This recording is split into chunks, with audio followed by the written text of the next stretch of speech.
can understand people saying, shut up, stop talking to me. I do find it very, very odd that a manager, he might have other clients, but we all know managers will throw away all the other clients that moment to focus on the one that's really blowing up. And David was his rising star, and he was on tour. So I find it very, very hard to believe that a manager was not instrumental, even in, if they weren't, let's just say they weren't in a sexual relationship, right? Because again, until we have proof, they can't really. But if you're going on tour, you would have to hotel rooms, put people's names, IDs, passports in the hotel room. Now, funny thing, this all happened before he was supposed to go overseas. It is very, very hard to fake a passport. Again, I don't even know if anybody's ever tried, because if you get caught, you're done.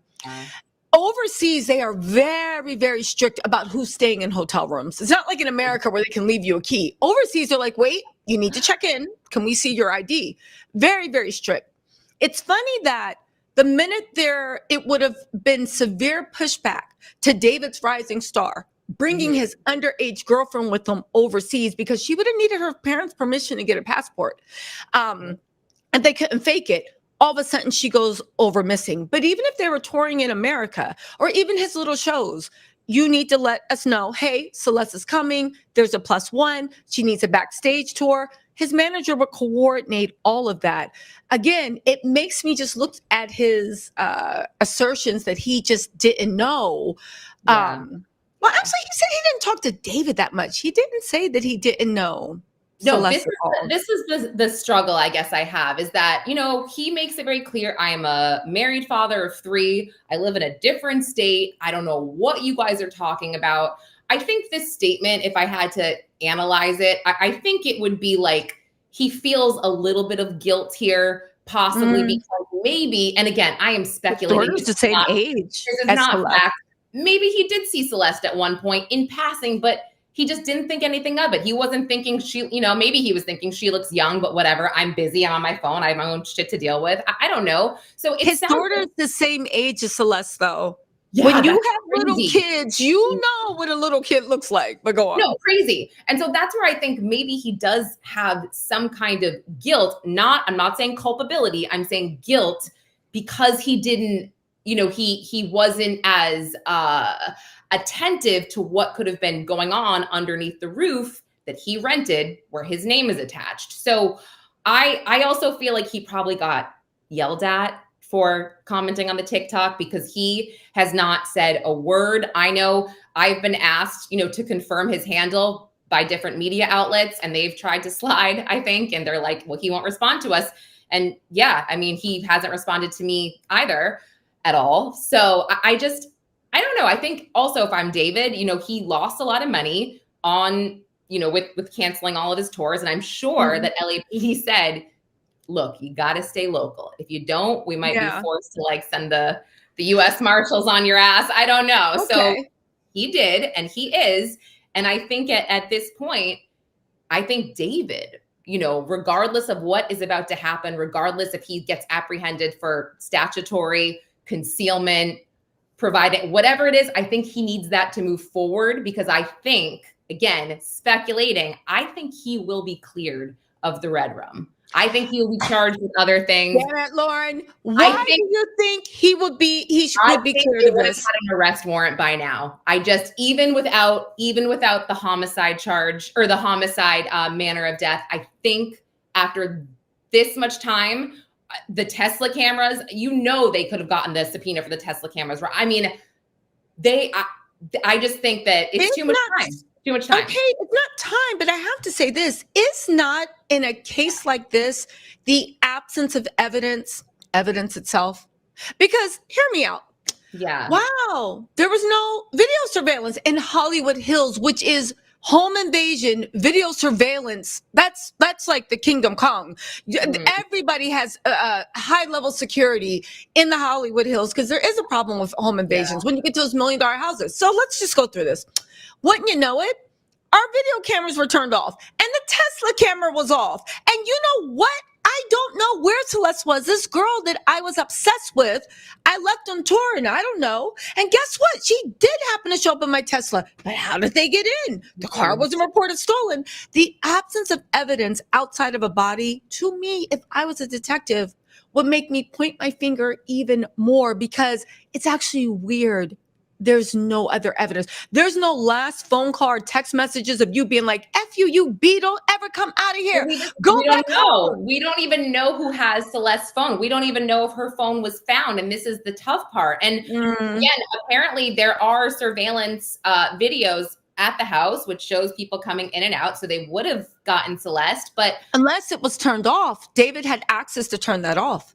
Right. And you know, something else I was thinking about is like I think that surveillance footage in the Hollywood Hills on the street, I think that might delete every 30 days or so. Don't quote me on that, but that could be a big problem as well for the Tesla, because if they are implicating or they're insinuating her body was there for a lot longer, you know, they're not going to have the footage of possibly the person that put her in there in the first place. Again, but the absence of evidence is so suspicious. I believe in coincidences, but people that are just operating out of fear, they move very, very sloppy. They don't think out. Why do I think her body was in there? Just hear me out.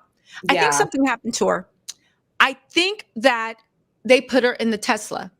I think the plan was for him to be overseas as the alibi. Whether she was, because let's not forget, even if she wasn't chopped up, she was 71 pounds. Something bad happened, okay? 5'2", 71 pounds. Yeah, 5'2", 71 pounds. I think that because, you know, groupies, flunkies, guys know people, that I think somebody was supposed to pick up that car. I think that, and move it somewhere else and dispose of Celeste. I think that everybody was nervous and they left the car on the street because they're like, the police might be watching us. I don't know. And they left the car on the street, watching to see if the coast was clear. And before they felt comfortable, the neighbors were like, what's going on with this? And they towed the car. And once the car was towed, everybody was like, okay, hands off.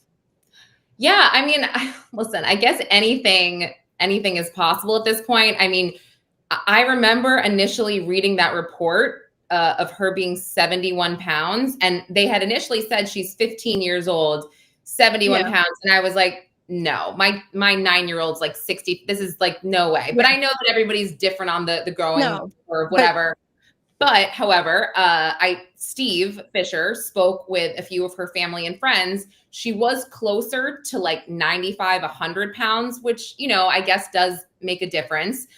I think you had said this, and I had asked the medical examiner's office and the LAPD, which they did not give me an answer. And I just said, so 71 pounds were pieces of her missing. And they just said, you have to wait for the autopsy. I don't know why they would tell us that, right? Why would they tell us? But they said that initially. I don't know if they expected the case to blow up like it did and for there to be such crazy public interest in it. And so that's why you always have to be careful what you say, because once you say one thing and you're, you know, your LAPD or your, you know, OCME or whatever, sorry, I'm in New York, so I say OCME, the LA medical examiner's office, like we're going to run with that as media. And you know, you got to be able to back that up. But again, here's the thing, Lauren, and I get what you're saying. Maybe I just inherently I don't trust the police. I'm not saying they're lying, but it's like TMZ is very, very specific about their reporting. Very specific. TMZ doesn't like to look stupid.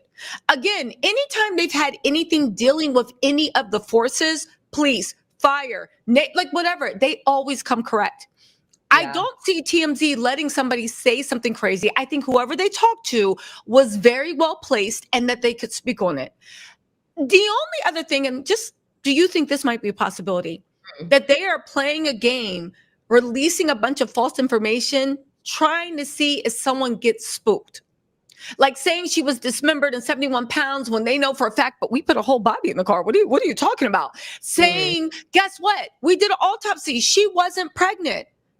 Because the fact is saying she hasn't been pregnant in the last year, I'm like, that's pretty much impossible to tell whether somebody's been pregnant in the last year unless they were heavily pregnant. Hormones degrade very quickly. A body badly decomposed. It's very, very hard to tell. And if she was dismembered and the uterus is gone, but if I'm putting out false information, I'm trying to spook you because I want you to be like, wait a second.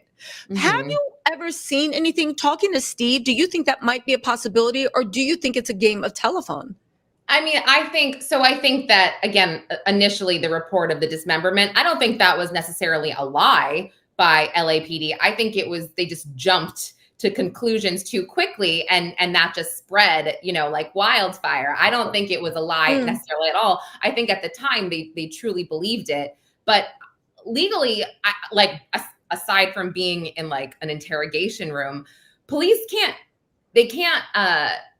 outright lie to the public. They can say, like what you said, they can say certain things that could be strategic, and, as to what they're trying to do and who they're trying to get to come forward. Well, that's what I mean. It seems vague, which seems to be, because they're aware of what's being said online. So to your point of, not to interrupt you, maybe not flat out lying, but definitely being as vague as possible. Oh, yeah. Putting information out through TMZ and then coming with someone else, Jamie had a good point. She said, do you think the Fed stepped in because she's a minor and that's why they're taking time and people don't know, just like the Diddy trial and other cases? And that might be why the cops can't say anything that's new, because the Feds have gotten involved.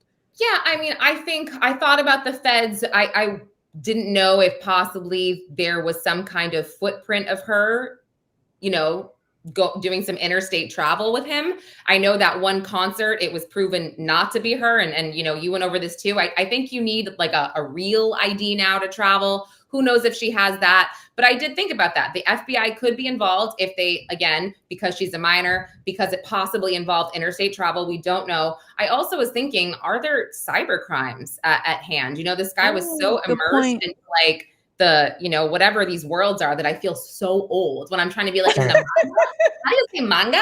I'm like, I feel like such an idiot. And I'm just like, I didn't think I was that old, but yeah. So I just feel like, there's a lot that they are juggling. And again, I really don't think they anticipated the public's eyes all over them 24/7.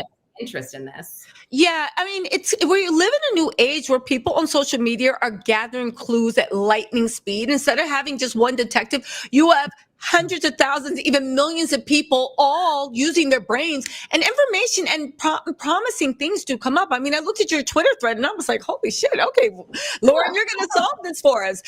Just for everybody in the chat, I hear people saying that you can see the pregnancy hormone by testing behind people's eyeballs in an autopsy. I do want to say that all hormones decompose within a week of the body being dead. If it's badly decomposed, it's very, very, very hard for hormones to survive. So that's why it was so shocking that they said she hadn't been pregnant in the last year. Again, this goes back to maybe they're trying to smoke people out, because they're trying to smoke people out. And maybe what they're releasing are things that David or his crew told them that they don't necessarily believe, but they're trying to smoke people out to see. I don't know. It's really, really, really sad. I hope that we do find justice for Celeste. Lauren, I know that you have to go. Really quick, why don't you tell everybody where to find you? Oh, yes. You can find me on YouTube at Pop Crime TV. And you can also find me on Twitter. My handle's Conlin_Lauren. You can find, I've been doing a lot of reporting on this case specifically for Los Angeles Magazine. So you can find a lot of my stories there.